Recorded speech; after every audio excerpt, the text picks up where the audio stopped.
lokacin da mutum zai tafiya zai bar gari zai yi ban kwana kila ma ya zai yi ban kwana na gaba daya za ka ga abubuwan da zai yi na neman gafara da bakin sa kenan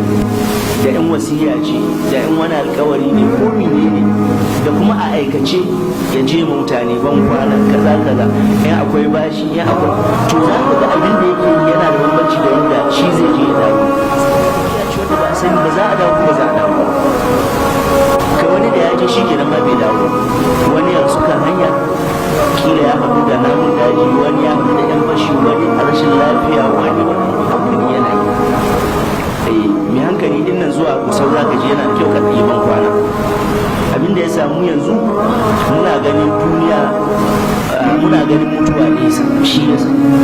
mutum bai kawo mutuwa kusa amma da buran zuwa kaza dan wuri da muke gani kusa ya kamata mutum ya yi wannan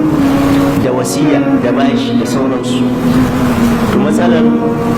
innahum yarawnahu ba'idan wa narahu qariba Allah shi ya kusa shi wanda ya sani kuma kaga wannan rasuwa ta yi yawo mana ƙarshe ya yi kyau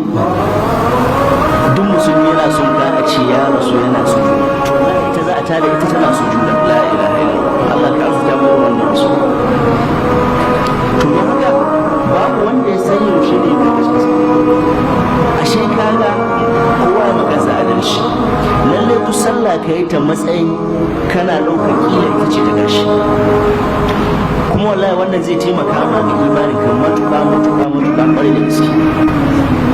mutum sai so likafan ya ci wannan likafan ya yi